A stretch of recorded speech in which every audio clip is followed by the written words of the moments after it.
Het is tongersje 4 december, de dag dat uit wetenschappelijk onderzoek blijkt dat vrouwen twee dingen tegelijk kunnen. Molje, ja, die kan dan toch weer wat beter inparkeren.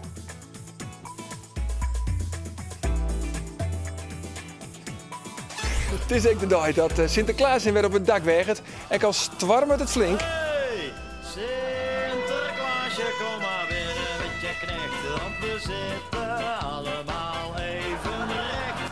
Misschien heeft u nog even tijd. En het is de dag dat deze tweet net verstuurd is.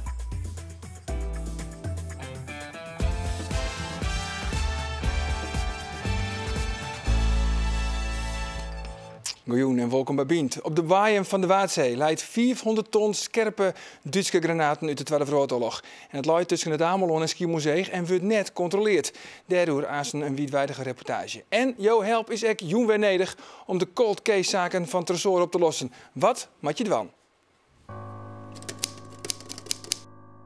Naar gezichten zien. Kom je familietrekkend zien. Dus dit de familie van je op. Want dan kan je verder zieken. De Bulgaren in contact komen met verwanten van de mensen die erop staan. Maar op deze stormheftige pakje joen willen we zelfs graag weten hoe het komt met het waar. Joet had het KNMI voor het noorden van Nederland een waaralarm code reed de heegst mogelijke waskoging. En op een waardeiland binnen windstjitten van zo'n 130 kilometer in het oerenmitten. En op Vlieland, daar is verslagjouwer Auke Zelderust. Ja, Auke, ja, het hichtepunt liep het misschien een beetje voorbij, maar hoe belib je de eilanden eigenlijk dit? Ja, het hichtepunt hebben we van de Middelhoorn om 3 uur. Ja, de eilanders binnen wel wat wendjer. Het waait wel vaker hut. En ze weten wat ze dan dwam hadden. Ze zetten zonnezeker voor de tuinhekjes of ze zetten de sketten voor. Dus ze weten wat ze dwam hadden. Ze willen ook van tevoren waskogen. Dat is hier traditie. Let erop, ik heb zelfs niet. Ik kreeg nog een monsprutsen en zei van ach, ik doe het jong wel om 10 uur. Want om 11 uur wordt je het hoogste punt verwacht je qua wetterpeil. En dan staat hier achter mij, wat nou nog droog is bij de Veerdam, dat zit dan helemaal onder water. Ja, en is deze storm ook voor de eilanders hetzelfde als die van Skofkelien? Nee, er zit wel duidelijk een verschil in. Een Skofkelien op 28 oktober weer een kwarte heftige storm, maar een heel soort skiën. Daar ben je hier wel van schrokken, ja, want er binnen 100 en binnen hier omgaan. Er binnen juurt nog terug mensen van Staatsbosbeheer bij hem een omzeggen die zwak binnen. Dus daar ben je bot van schrokken. De storm van Joert is langer en het volle meer te krijgen met het hege wetter. Er komt springtij bij, het komt van Noah komt het omheen en om 11 uur hebben we dan het hoogste punt bereikt. Ja, want het hoogtepunt van de eerste storm leidt dus achter u, maar het is van Vlieland dus nog net voorbij. Nee, het is zeker nog net voorbij. En om jou van Jochen Aasen gaat hier de kapoeren terug. Dat betekent dat de dwarpstritten die wordt afsletten. Daar kan geen water naar binnen stromen. Dat doet ze uit vastzwarg. En ja, wat de grootste zwaar leidt is toch wel het strand onder Noordzeekant. Want ja, daar zit de Noordwester op. Die zit die vol op. En daar is echt de springtijd. Dus ja, hoe groot de doenafslag wezen zal, daar is men heel benijd naar morgen. Ja, maar de meesten horen wel droege vatten derde. Ja, dat is geen enkel probleem. En het Sinterklaasfeest hier is heel oors. En dat gaat wel gewoon terug. Dat nemen ze opkleden. De eilanders gaan verkleid over de stritten aansen. En de eilanders moeten ontdekken wat er dan achter die maskers zitten. Dat feest, die traditie, die gaat je gewoon terug. Oké, Auke Zelderust vanaf Vlieland, Tiegetank van die bijdrage. Dan hier in de studio Paul van Erkelens. Je bent diegraaf bij het Wetenschap Friesland en internetredacteur Douwe Boersma. Welkom, heren. Om aan jou iets uit te zetten, meneer Van Erkelens. Hoe is de situatie nou onder de kust? Nou, de situatie is, wat we net op Vlieland hoorden, het is dus een combinatie van heel harde wind. En die houdt ook nog een hele tijd aan, tot ver morgen nog. Met springtij, dat wil zeggen vloed met een extra verhoging. Door de oorzaken die met maan en zon te maken hebben. En dat zorgt voor een behoorlijke extra verhoging van de waterstand langs de kust. Hoe heeg? Normaal is hij bij Harlingen bij vloed, de hoogwaterstand is ongeveer 1 meter. En nu komt hij rond de 3,30 meter, dus dat is 2,30 meter verhoging. En is dat dan problematisch? Nou, voor de dijken is het niet problematisch. We moeten wel maatregelen nemen. Bij Harlingen gaat de schuifdeur gaat dicht, de toegang tot de haven gaat dicht. Allerlei andere dingen worden gesloten. En bij boven de 3 meter NAP, dus boven 2,5 meter verhoging, dan gaat toch ook de dijken worden geïnspecteerd. Dus er komt de dijkbewaking, zoals vanavond en vannacht. Ja, want die dijkbewaking instelt van Haans op eiland en van Haans onder Lauwerzeeg. Wat hoort dat nou correct in? Nou, dat houdt in dat wij, zeker als het water hoog is, dus dat is rond de 11 uur, 12 uur zo op de hoogste stand. Maar we beginnen dus rond de 9 uur, denk ik, te controleren. Dan houden we goed in de gaten of er ergens beschadigingen aan de dijk ontstaan. Kijk, dat water gaat niet over de dijk heen. Daar is die dijk hoog genoeg voor. Maar als dat water tegen die dijk klotst en er zou bijvoorbeeld wrakhout in zitten. Of, nou ja, neem het ergste geval, dus er spoelt een container ergens af en die klotst tegen die dijk aan.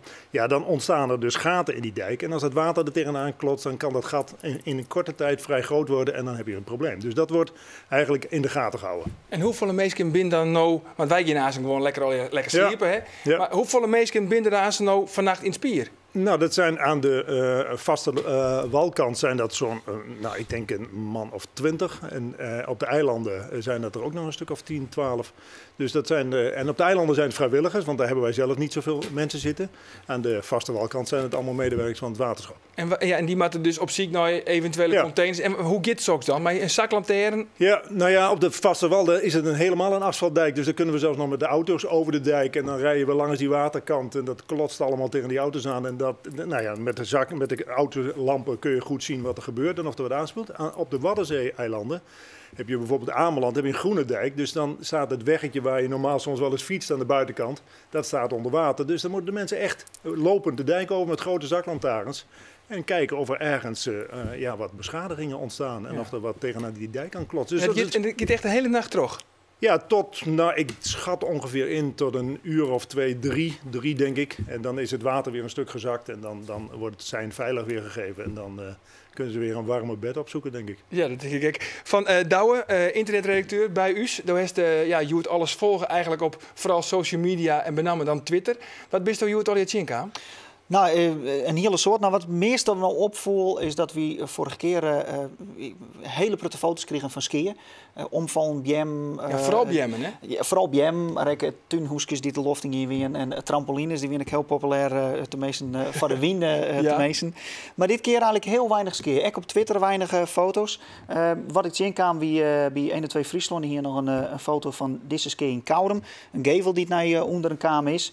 En dat is eigenlijk hier van de grootste skiën die ik het zien kan. Ik zie nog dat de baronwacht van de Jouwen nog wacht op een heegwerker om zinnepanion van een dak te halen die het losrekken binnen. Maar dat liep het dus wel een beetje te vallen? Dat liep het, wat ik zag op de sociale media, liep het dat heel erg te vallen. Ik ken al het filmpje misschien nog wel dat die BM heel stadig gewoon op die hele mooie verwerp Passat voel. Die ben ik dit keer net zien komen, dus dat voelt daar. Wat ik wel heel boord zien kan, heel volle reacties van gemeenten, bronwacht, politie, die al hier een waskorgen die op internet. Lik is deze van de gemeente Dongerdeel die het zei op Twitter van van je eigen veiligheid blijf maar binnen. Dat is waarschijnlijk een verlengde van de vorige storm door een hele prutte dakpan naar onder de kamer in het centrum van Dokkum. Ja. Dus wat dat betreft zou je haast zeggen dat het ondutsen is toch de oerheden, Twitter, om waskorings uit te doen. Dit is een actuele foto van de KNRM? Ja, het was waar ik natuurlijk ook voor hele mooie situaties. Dat wil zeggen, de KNRM die is hier met de reddingboot de Wieger bij haar zo het ontoefenen op zee. Zulke hege golven haast natuurlijk net zo vaak. Dus een hele mooie moment om even lekker goed die boot onder controle te krijgen met dit soort golven. En dan is nog een tweet van Janneke. Ja, Janneke, die wie een van de vele reizigers waarschijnlijk die te vast ziet, want de trein riep net. Janneke Burger die moest vanuit Kampen naar Frinsjeta. Dus die zette me op Twitter van waar kan je mij nemen? Want ik zit vast hier en ik wil graag een hoesta. Is dat uiteindelijk, vertelt dat het verhaal nog? Is ze weer thuis? Nou, ik had dat Twitter nog even gekregen bij pensioen. Dat me nog net opvallen dat ze weer thuis is. Okay. Dus hopelijk reageert ze dadelijk nog even. Om te zien dat ze nog op tijd is voor pakjes doen. Kunnen we dat nog even meenemen? Dan kunnen we dat nog even meenemen. Maar een hele prutte van die oproepen wie ik op Twitter en op Facebook weer een speciale site van waar moet herinneren, waar moet herinneren. Wist ik nog leuke filmpjes, Tjenka? Ja, een heel opvallende vond ik toch wel deze. Die kan wel even niet starten. Op Zwarte Pieten die dachten van die hadden ze plicht die en we gaan nog even op het voetballen. Ja, en die bal die shows er nooit weer waarom. Ja, dit is bij Zwarte Wannen. de kust. Maar het probleem is net de bal, maar het is vooral een proekwedstrijd nou achter ons zitten. Van hier van Zwarte Pieten ben net de beste hulppieten. Nee, het is net een tweede rangs hulppiet. En wat dat betreft een tweede rangs. Ik weet niet dat Sinterklaas dit goedkeurt en dat ze het hier wegmaaien. Maar het waren wel hele leuke filmpjes. Als het goed jongen komt dit uit Beltsum bij. Of tenminste mensen uit Beltsum die het hem erop zetten had. Nou, blijf vooral nog even zitten. Misschien krijgen we nog het lezenijs van Janneke. Meneer Van Erkelens, dit komt natuurlijk net zo heel erg vaak voor. Hè? Vooral in de combinatie met springtij. Ja. Dus het is echt misschien wel spannend. En echt misschien wel heel aardig. Ja, het is echt waterschapsweer dit. Hè? Dus daar zijn we ook voor om dat goed in de gaten te houden. De waterstanden zijn nog niet zo hoog. We hebben ze hoger meegemaakt. Maar het is wel heel goed om dit allemaal in de gaten te houden. Er kan zomaar wat gebeuren. Maar ik vertrouw erop dat er verder niks gebeurt. En dat het water weer zakt. En dat we het allemaal goed in de gaten gehouden hebben. En de mensen weer. Ja, dan maak je eigenlijk een hele relaxed indruk, wat ik zei. Ja, het is een goede oefening ook. Hè? Dus we houden ons weer scherp. De draaiboeken worden weer allemaal getest. En dat is ook weer voor ons weer heel erg goed. En over naar het crisiscentrum, denk ik. Denk het ook, ja. Oké, Tiegentak. Ja. Maar we blijven nog wel even op de Waadzee. Want op de waaien van de Waadzee, daar leidt maar liefst 400 ton onnet ontplofte scherpe Duitse granaten uit de Tweede Wereldoorlog. En het gaat dan om munitie dat na de oorlog dumpt is tussen het Ameloon en Schiermonnikoog. Net in wit krijgt in hokkersteer de munitie is. En het zou zelfs voor gevaarswaardige kinderen. Dat blijken uit onderzoek van Omroep Friesland en het programma 1 Vandaag. Deze waterrinners weten net dat onder haar voeten 400.000 kilo net ontplofte scherpe granaten liggen. Aandekt maar een laag zon.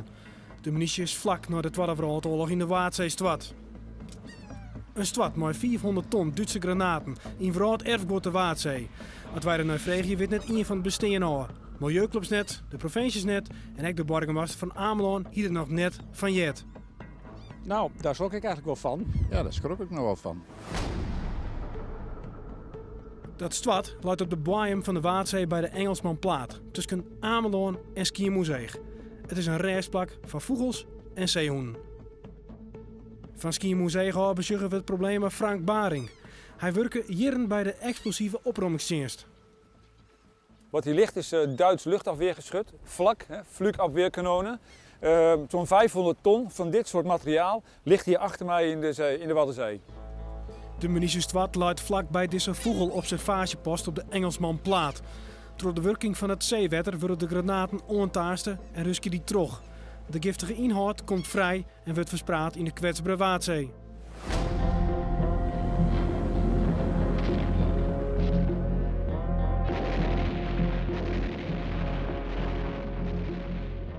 Op Schiermonnikoog stier in de oorlog een soort luchtafweergeschut van het Duitse bezetter.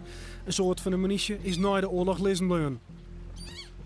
Eilander Jan Wiep Groendijk wie het sjoegen van dat de kisten vol granaten van Schiermonnikoog afviet waren richting zee.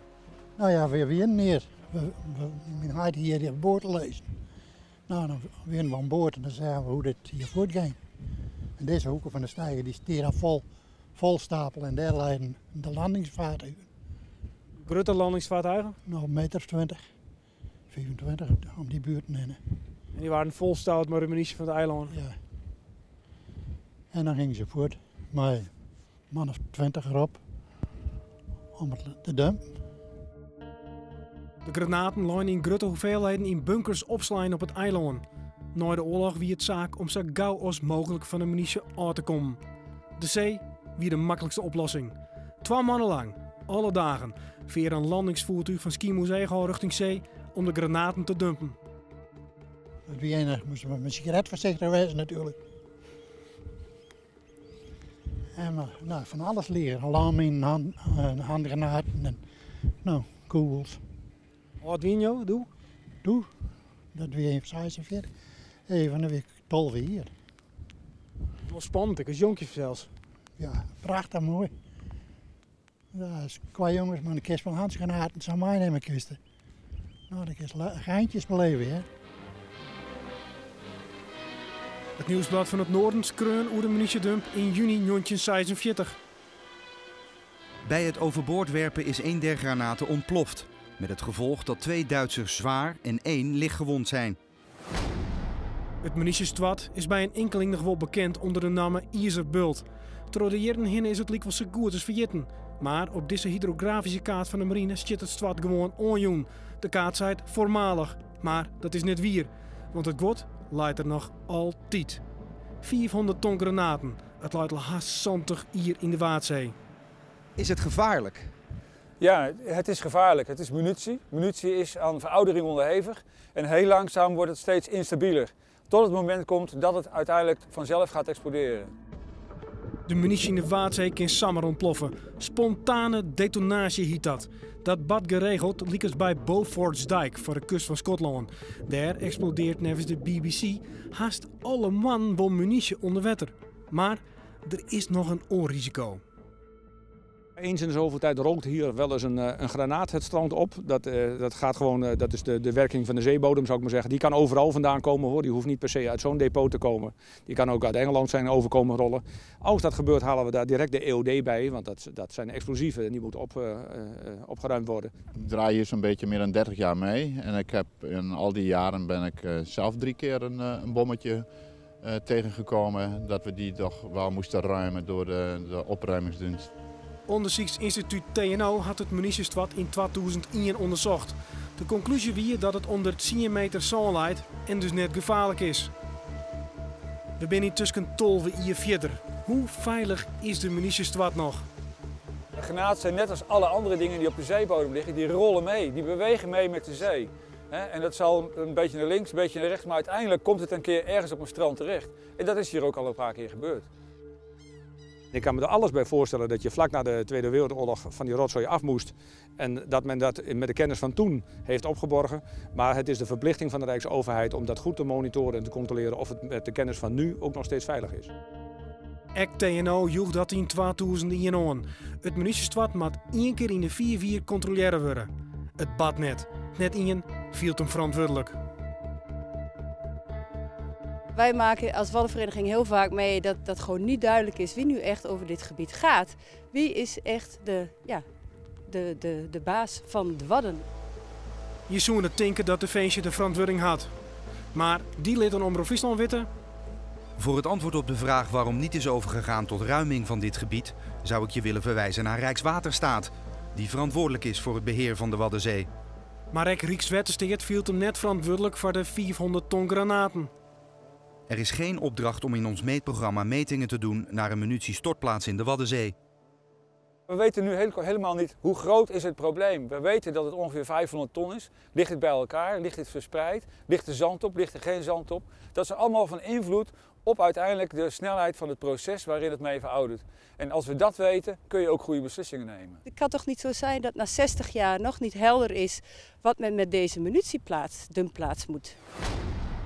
In oktober bejuicht het programma Eén Vandaag al over de gevaren van de grootste munitiedump in Nederland in de Oosterschelde. Daar leidt 30.000 ton oerstallige bom. Internationale experts zijn benauwd voor een milieuramp.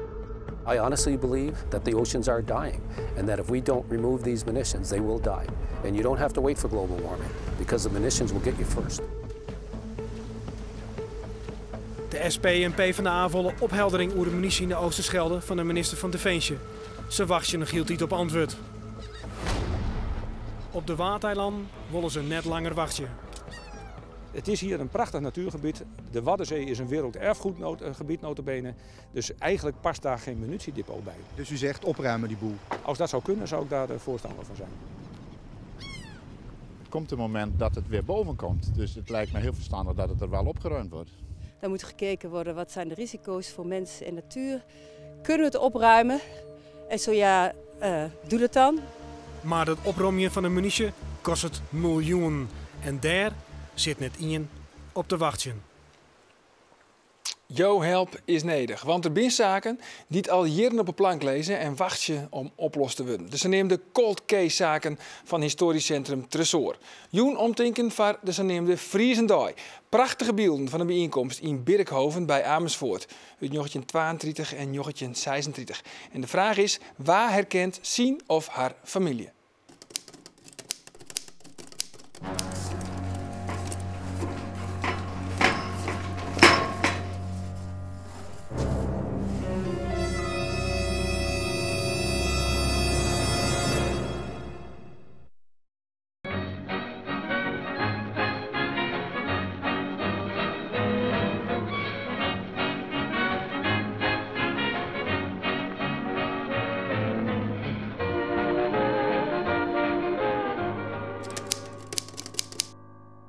Het is uniek omdat er van dit soort settings haast geen filmmateriaal is. We hebben relatief een beetje materiaal die er in 2030.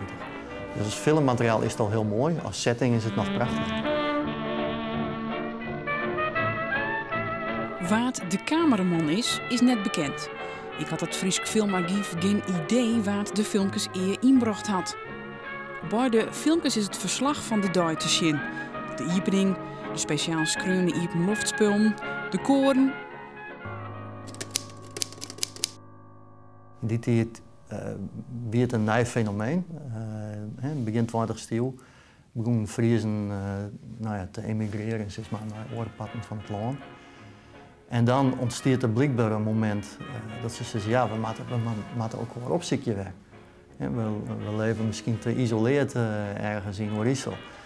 Dus dan wordt dus Amersfoort, Birkhoven kiezen als een plak met mensen bij elkaar kwamen. Dan jouwen de spoorwegen, zelfs Kwatting, wat mensen met de trein daarheen komen. Dat de ene dag een hele mooie zinnige dag weer, en dat de tweede dag in het wetter voel. Dat weet ik de reden dat we die films goed dateren konden. Want in dat boek Friesen in de Vreemde stiert dus ik het waar beschreven van die dagen. Friesen om Utens ben ik vaak dwaande met genealogie. Dus als er namen verschijnen, dan helpt dat wij mensen om verder te komen met familieonderzoek eigenlijk. Naar gezichten zien. Kom je familietrekkend zien. Hè? Dus dit de familie van je op. Want dan kan je verder zitten. De Bulgaren in contact komen met verwanten van de mensen die erop staan. Omdat het in de jaren 30 is, zit er zelfs nog een extra lading op. Want het is de tijd van het sterk opkomend nationalisme. Dus dat is ik nog weer een kant aan de zaak die het voor historici nieuwsgierig wezen kan. Het zie je niet letterlijk, Leute die brood volslaan verdeeld. Kiezen mensen die daarbij ook was te praten, misschien op een film. Kies de een van het verzet en de oren van de collaboratie. En dat zijn wel heel bijzondere gegevens.